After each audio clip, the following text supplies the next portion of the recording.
Hello बच्चों। स्वागत है आप लोगों का हमारे यूट्यूब चैनल सिलेक्शन मंच में।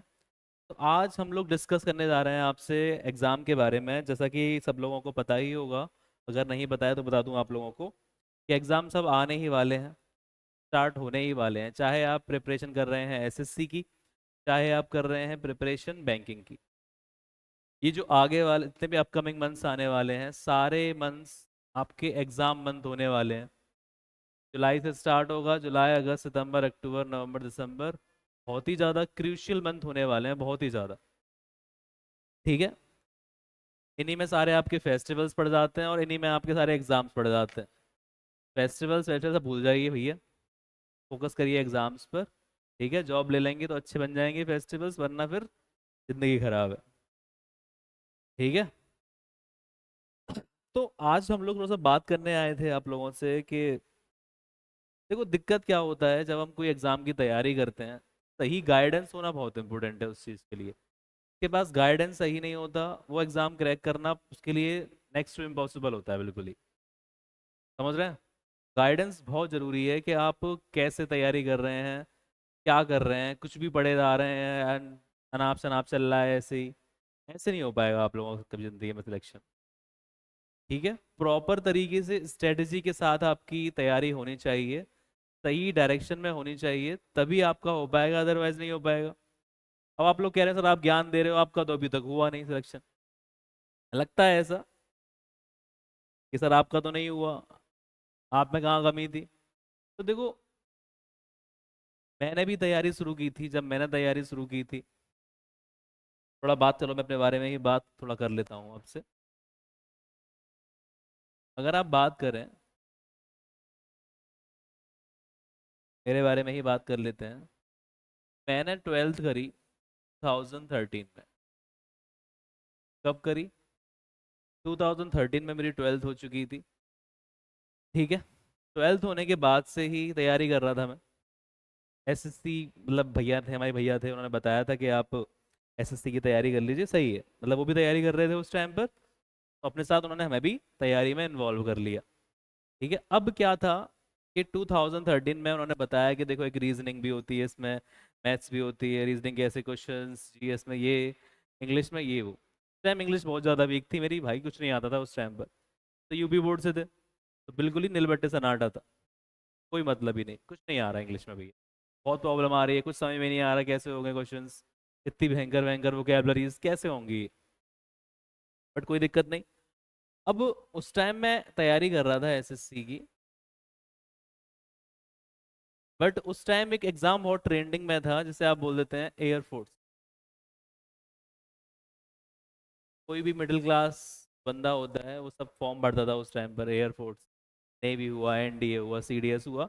मेरे परसेंटेज भी अच्छे थे ट्वेल्थ में, तो इसकी वजह से घर वालों ने फोर्सफुली एयरफोर्स की, बेटा एयरफोर्स का एग्जाम देना है तुम्हें। अच्छा, उस टाइम पर क्या था कि जो was ना एडमिट कार्ड आते थे, तो केवल लिमिटेड लोगों के आते थे जिनकी परसेंटेज काफ़ी हाई होती थी, उन लोगों के आते थे ये लौट के। ठीक है। तो मेरा तो आ गया था। नेवी वगैरह का कभी नहीं आया, बट एयरफोर्स का आ गया। जब मैंने पहला अटेम्प्ट दिया, उस टाइम मैं तैयारी वैयारी नहीं कर रहा था। ठीक है। तो मेरा नहीं हुआ। ठीक है, मेरा सेंटर जो गया था वो कलकत्ता गया था उस टाइम पर, बैरकपुर में, बट नहीं हुआ, कोई दिक्कत नहीं।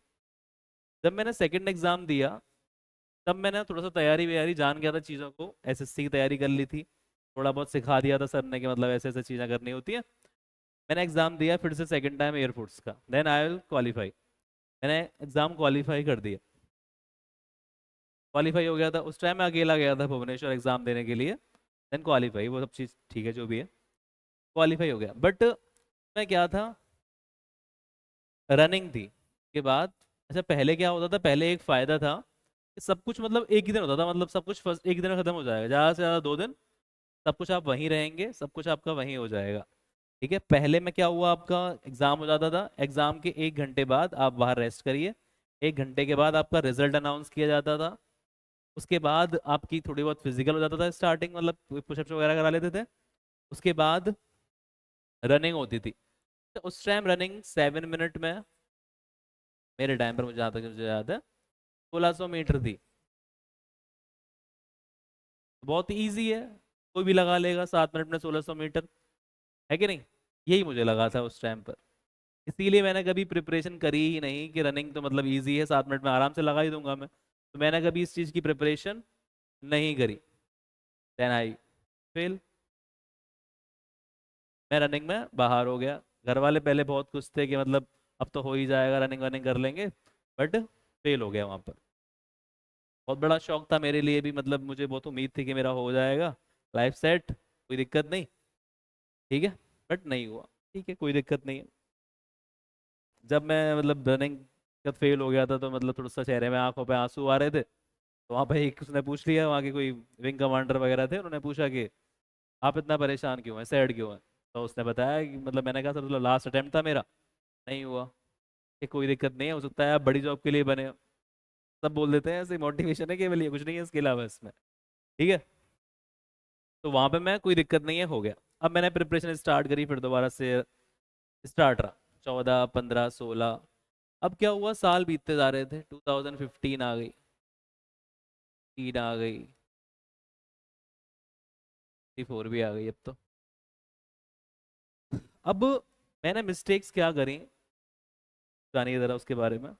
पहली बात, कभी एग्ज़ाम को सीरियसली लिया नहीं, मतलब ठीक है हो जाएगा तो ठीक है, नहीं तो वरना इतना ज़्यादा मतलब कभी उसे दिल से लगाया नहीं। तो दिक्कत यह थी कि उस टाइम अवेयरनेस नहीं थी हमें एसएससी के प्रति, बहुत ज़्यादा कम अवेयरनेस थी कि एसएससी भी कुछ होता है, जॉब लगती भी है इसमें वास्तव में या नहीं लगती है, मतलब लोग सिलेक्ट होते हैं कि नहीं होते। आपके आसपास अगर आप देखेंगे, अब नहीं देखेंगे, अगर आप 2016-17 में जाते हैं तो बहुत ही कम लोग ऐसे होंगे जो एसएससी से सिलेक्ट हुए होंगे, कि लोगों को नॉलेज नहीं थी उस टाइम पर। अच्छा, उस टाइम पर कट ऑफ भी बहुत ही ज़्यादा कम जाती थी, 200 मार्क्स का प्रीलिम्स होता था, मैं कट ऑफ आपकी जा रही है 100, 102, मात्र इतनी कट ऑफ जा रही है, ठीक है। बट अब देखो, मैंने गलती क्या करी, वही गलती आप ना करें इस बात को। हमने गलती क्या करी कि मैंने, जो मेरे भैया थे उन्हें पढ़ाते थे, बहुत अच्छा पढ़ाते थे, बहुत शानदार पढ़ाते थे।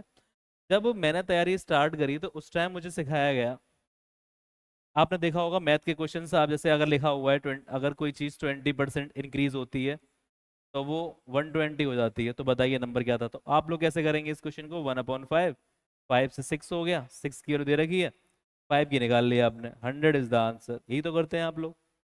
हमारे टाइम पर ऐसा नहीं था भैया, हम उससे उस क्वेश्चन को एक्स मान के ही करते थे उस टाइम पर। मुझे सिखाया भी यही गया था कि एक्स मान के क्वेश्चन करना है आपको, 120 हो गया वो, ऐसे करना था क्वेश्चन। तो हमने उस चीज़ की प्रैक्टिस बहुत ज़्यादा कर ली उस टाइम पर। तो हमारे लिए ये चीज़ सीखना थोड़ा सा मतलब बहुत अजीब सा लगा कि मतलब एग्जाम में जा रहे हैं तो एग्जाम को हम एक्स से क्वेश्चन नहीं कर रहे, इससे क्वेश्चन कर रहे हैं। इसकी हैबिट डालने में टाइम लग गया।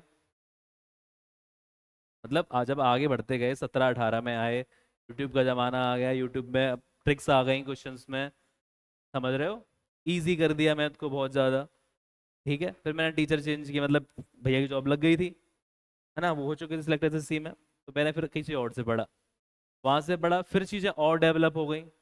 तो एक तो पहली बात, जिससे पढ़ रहे हैं उससे पढ़ते रहिए, भरोसा रखिए, डेफिनेटली आपका हो जाएगा। एक ही टीचर से पढ़िए, अच्छे से पढ़िए, समझ के पढ़िए, ये नहीं कि मैथ इससे पढ़ ली, इससे पढ़ लिया, आज इसके समय में नहीं आ रही, दूसरे से पढ़ ली, तीसरे से, चौथे से पढ़ ली, पांचवे से, जिसकी समझ में आए एक बार पढ़ लीजिए अच्छे से। पहला पॉइंट जो मेरा सबके लिए है, सबसे पहले सिलेबस कंप्लीट करिए, चाहे वो मैथ हो, चाहे वो रीजनिंग हो, चाहे वो इंग्लिश हो, चाहे वो मैथ हो, सबसे पहले सिलेबस को कंप्लीट करिए, ठीक है। अब सिलेबस आपको पता ही नहीं है सिलेबस क्या होता है, तो पहले एक सिलेबस का चार्ट निकालिए, चार्ट में सारे के सारे टॉपिक्स लिखिए, ये टॉपिक, ये टॉपिक, ये टॉपिक, ये टॉपिक, ये टॉपिक, जो भी टॉपिक्स हैं आपके, उस टॉपिक को यहाँ पर टिक करते जाइए कि ये टॉपिक कंप्लीट, ये टॉपिक कंप्लीट, ये टॉपिक कंप्लीट, ये टॉपिक कंप्लीट, ये टॉपिक कंप्लीट, ये टॉपिक कंप्लीट। अब ऐसा नहीं है, ये मत करना भैया कि मान लो कि आपने मैथ स्टार्ट करी भैया, परसेंटेज से स्टार्ट करा और आपने खत्म कर दिया एडवांस में आके, और फिर आपने स्टार्ट किया मॉक लगाना, ऐसा मत करना बिल्कुल भी। अब तो इतनी इतनी फैसिलिटीज आ गई हैं, पहले इतनी फैसिलिटीज नहीं थी भाई, ठीक है। अब इतनी फैसिलिटीज आ गई हैं, जैसे मान लीजिए आपका परसेंटेज चैप्टर कंप्लीट हो गया, तो आप परसेंटेज कंप्लीट होने के बाद उसका एक सेक्शन टेस्ट लगा लीजिए ना, केवल, तो केवल परसेंटेज ही दे रखी हो, जितने भी क्वेश्चंस हैं PYQ परसेंटेज के सारे क्वेश्चंस लगा लीजिए। देखो थोड़ी सी मेहनत है, 1 लाख क्वेश्चंस नहीं होंगे, डोंट वेरी, 50, 100, 200 क्वेश्चन होंगे ज्यादा से ज्यादा। जब एक टॉपिक कंप्लीट होने का मतलब होता है कि उससे अगर सवाल आता है तो फिर वो सवाल छूटना नहीं चाहिए आपका। अगर छूट रहा है इसका मतलब आपने कहीं ना कहीं गलती करी है, इसका मतलब आप कंप्लीट नहीं हो पाया, इसका मतलब पूरा नहीं हो पाया। जब आप टेस्ट लगा रहे हैं इस सेक्शन का 20 क्वेश्चंस मान लीजिए, आपने 15 कर लिए, 5 नहीं आए आपको अभी भी, ये जो 5 क्वेश्चंस हैं इन पे काम करना है आपको। कौन सी टाइप के क्वेश्चंस थे, फिर उस टाइप के 20 क्वेश्चंस लगा लो, 50 क्वेश्चंस लगा लो। ठीक है, दोबारा से ये क्वेश्चन आए वो दोबारा से अटेम्प्ट होना चाहिए, और वो गलती नहीं होनी चाहिए जो आपने गलती यहाँ पर करी थी। मतलब गलतियों से सीखना है और चीज़ों को इम्प्रूव करना है। सारे सब्जेक्ट में ऐसा ही होता है, कोई भी सब्जेक्ट ये नहीं कि आप अलग से कर सकते हैं। ठीक है। अच्छा, मेरी कमी ये रही कि मेरे को, मैंने उस टाइम पर क्या था, जब पहले थोड़ा बात करें अगर हम, तो प्रीलिम्स होता था उस टाइम पर। प्रीलिम्स 200 मार्क्स का होता था, सेम जैसे अभी भी होता है। उस टाइम पर क्या था कि जो मेंस होता था उस टाइम पर केवल मैथ आती थी और रीजनिंग आती, मैथ और इंग्लिश आती थी। 200 मार्क्स की आती थी मैथ और 200 मार्क्स की आती थी इंग्लिश। तो हम लोगों का क्या था कि हम लोगों का जो मेन फोकस था उस टाइम पर केवल मैथ और इंग्लिश पे ही था, पूरा फोकस केवल मैथ करनी है आपको, इंग्लिश करनी है। क्योंकि प्रीलिम्स में आती थी केवल जीएस, मेंस में तो नहीं आ रही थी वो जीएस, तो हमने जीएस पे कभी ध्यान दिया ही नहीं। ये तो आएगी नहीं, इसका मतलब क्या रहा, पर तो है नहीं, ये कोई दिक्कत नहीं आने वाली है। ठीक है, बट अब क्या हुआ, अब भैया मेंस में भी आ रही है जीएस, तो अब तो पढ़नी पड़ेगी। चीजें बदली हैं, हमने अपने आप को नहीं बदला। इसी का रीजन है कि मैं अभी तक मेरा नहीं हो पाया। समझ रहे हैं, तो वो गलती आपको नहीं करनी है। कोई भी एग्जाम हो, प्रॉपर तैयारी का मतलब है प्रॉपर सिलेबस कंप्लीट करिए आप उस चीज। अभी आपके पास सीएचएसएल के लिए 2 मंथ बचे हुए हैं, तो 2 मंथ में देखो सिलेबस तो कंप्लीट नहीं हो सकता है, पॉसिबल नहीं है। सिलेबस 4 महीने में भी कंप्लीट नहीं हो सकता, पॉसिबल नहीं है। बट अभी डिपेंड करता है आपकी पढ़ाई के ऊपर, आपकी एबिलिटीज के ऊपर। सीजीएल की तैयारी अगर आप कर रहे हैं प्रॉपर तरीके से, स्ट्रेटेजी का बनाएं अगर आप, तो आराम से हो जाएगा, कोई प्रॉब्लम नहीं है। ठीक है, मैं ये नहीं कह रहा आप कि आप मेरी स्ट्रेटेजी फॉलो करिए, बट हमारा काम क्या है, जो गलतियां हमने करी हैं बस वो गलतियां आप ना करें। बस ये कहना चाहता हूँ आप लोगों से, जो गलतियां मैंने करी वो गलतियां आप मत करना। प्रॉपर स्ट्रेटेजी, और कुछ कंपटीशन नहीं है, मैं आपको बता रहा हूँ। भले ही 30 लाख फॉर्म भरे हैं, 40 लाख फॉर्म भरे हैं, 50 लाख फॉर्म भरे हैं, कंपटीशन केवल आप लोगों का 1 लाख स्टूडेंट से है। और 1 लाख भी नहीं, 60 या 50,000 से होगा केवल।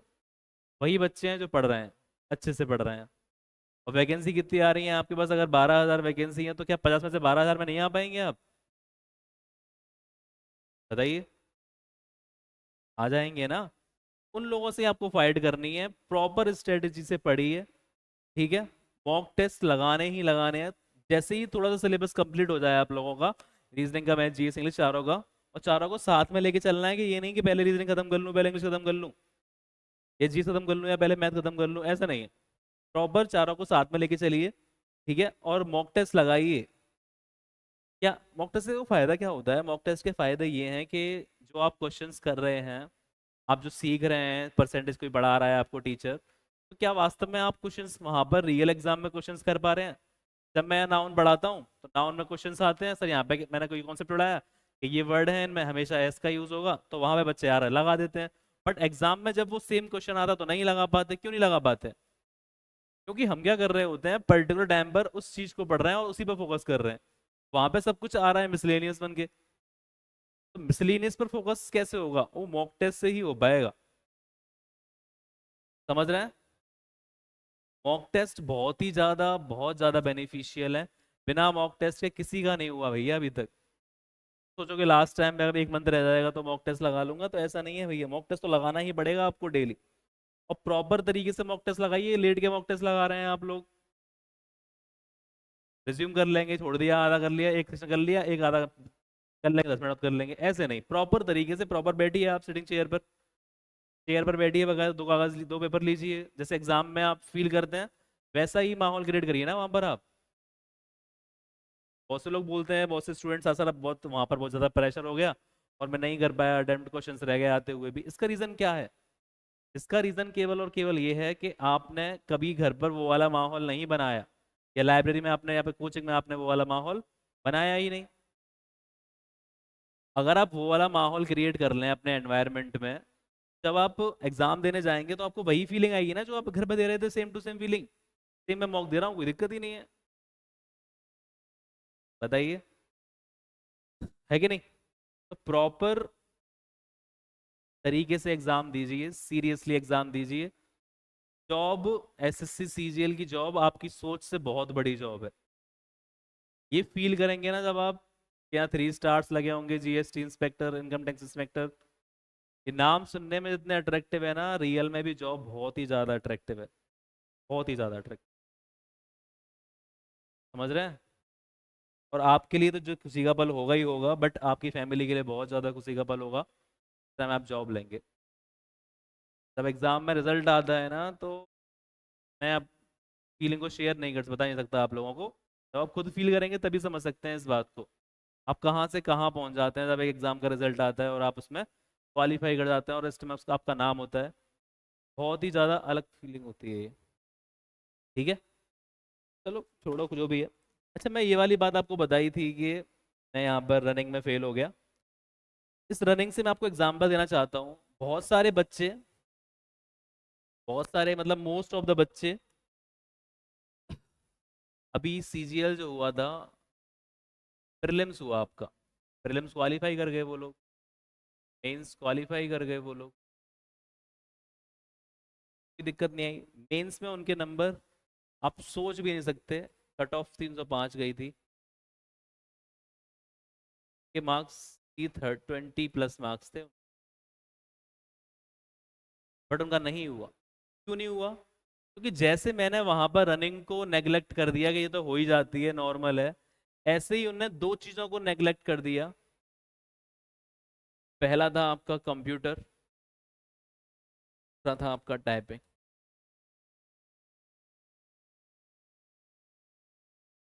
दूसरा था आपका टाइपिंग।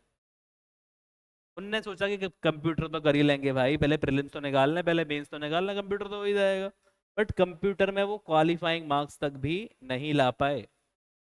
वो टाइपिंग कर ही नहीं पाए, टाइपिंग में ही फेल हो गए वो लोग, बाहर हो गए टाइपिंग में, टाइपिंग कर ही नहीं पाए। क्यों नहीं कर पाए? क्योंकि उन्होंने सोचा कि प्रीलिम्स हो जाएगा, मेंस हो जाएगा, टाइम मिलेगा 1-2 महीने का, आराम से उसमें कर लेंगे। बट ये ऐसा नहीं होता। प्रीलिम्स के बाद केवल 1 मंथ मिलता है आपको, और 1 मंथ में आपकी टाइपिंग 0 से लेके 40 नहीं हो सकती है, या 35 या 30 नहीं हो सकती। इतना पढ़ने वाले नहीं हो आप। भाई मेंस का एग्जाम दोगे, तैयारी नहीं करोगे क्या मेंस की कि केवल टाइपिंग ही टाइपिंग करते रहोगे? जब से सिंगल डे से, आज से ही अगर आप तैयारी कर रहे हैं, प्रिपरेशन कर रहे हैं ईएचएसएल की या सीजीएल की, तो टाइपिंग रेगुलरली बेसिस पर करिए आप। सारे काम कंप्यूटर पे ही करिए आप, और टाइपिंग से ही करिए। इवन मैं तो कह रहा हूँ, आप चैटिंग कर रहे हैं तो चैटिंग टाइपिंग से ही कर लो आप। कितना फायदा मिल जाएगा उस चीज़ का आपको, है कि नहीं? टाइपिंग मस्ट है। टाइपिंग आपको करनी है तो भाई टाइपिंग की तैयारी अभी से स्टार्ट करो ना, आज से ही स्टार्ट करो टाइपिंग की। सोचो, अगर आपकी प्रीलिम्स हो जाए, आपके मेंस में 320 नंबर आए, और आप यहाँ पर फेल हो जाएं, तो क्या इस दर्द को आप बर्दाश्त कर पाएंगे? कितना दुख होगा आप लोगों को कि सब कुछ करने के बाद मैं कंप्यूटर टाइपिंग में फेल हो गया। बताइए, आपके स्ट्रगल पे पानी फिर जाएगा 2 मिनट के अंदर। फिर जाएगा कि नहीं फिर जाएगा? इसको हल्के में मत लीजिए। देखिए, हर पार्ट का अपना एक महत्व है। ठीक है, पढ़ाव है ये, सेक्शन 1 सेक्शन 2 देना है आपको, उसके बाद टाइपिंग देनी है, उसको कंप्यूटर का टेस्ट देना है। तो इस सबकी तैयारी करके चलिए, आप स्टार्टिंग से ही अपना बेस्ट दीजिए। अगर आप, मैं प्रीलिम्स की तैयारी कर लूँ पहले, बाद में कर लूंगा मेंस की तैयारी। अभी मैंने एक बच्चे से बोला, मैंने बेटा मेंस के मॉक लगा रहा है, टाइपिंग वाइपिंग कर रहा है कि सर प्रीलिम्स तो हो जाए पहले। भाई प्रीलिम्स हो गया, मान मैं कह रहा हूँ प्रीलिम्स हो गया तेरा, फिर तैयारी अलग से करेगा 1 महीने मेंस की? और दोनों की तैयारी, ये तो ना है कि इसमें ज़्यादा मेंस में ज़्यादा हाई लेवल आ रहा है, उसमें कम लेवल लो लेवल आ रहा है। दोनों की तैयारी सेम ही है ना। तो दोनों के मॉक क्यों नहीं लगा रहा भाई, प्रीलिम्स की क्यों लगा रहा है तू? जो गलती हमने करी वही गलती करेंगे आप। कभी नहीं हो पाएगा, बता दे रहा हूँ पहले ही आपको। प्रॉपर तरीके से स्ट्रेटेजी बनाइए और प्रीलिम्स और मेंस की तैयारी साथ में करिए, अलग अलग मत भागिए। ठीक है? सबसे ज्यादा गलत तरीका होता है डाइवर्ट होना। डाइवर्ट नहीं होना है आपको, चाहे कोई भी चीज़ हो, सबको साइड में रखिए और पढ़ाई पे पूरा फोकस करिए आप। 3-4 महीने की बात है, के बाद लाइफ बहुत अच्छी है, कोई प्रॉब्लम नहीं होने वाली है। सोच के देखिए थोड़ा सा इस बात को। ठीक है, तो मैं आपसे यही कहना चाहता हूँ, सबसे पहला काम याद रखना, सिलेबस कंप्लीट। पहली बात, सिलेबस कंप्लीट करना है आपको। कोई भी चैप्टर कोई भी टॉपिक खत्म होता है उसके बाद उसके PYQs लगाने हैं, जितने भी प्रीवियस ईयर क्वेश्चंस आए हैं, ठीक है।